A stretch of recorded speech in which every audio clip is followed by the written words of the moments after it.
So yun mga idol, no? Kainit.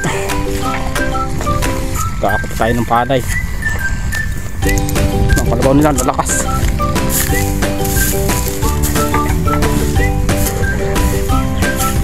Pakainit.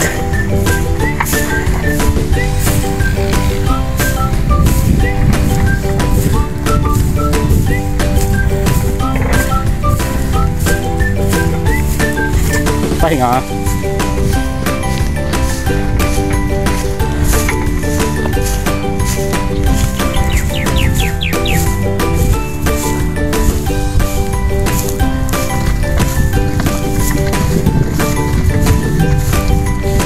Oh, kainit, grabe. Ito pa na ba?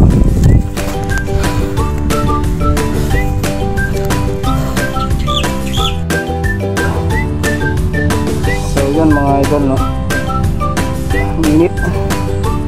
Ano na tayo? Nag-ahakot tayo ng palay. Pinakaryada na. Tapos na tayo magpaani. Grabe kainit. Hingal ako. So hanggang dito lang muna tayo. At mag-iipon tayo ng mga palay dun sa may ano. Dun. Ipon natin mga palay para dadaanan na lang nung mga kalabaw. Hindi lang palay na nakakot. Sige na, hagay muna mga idol.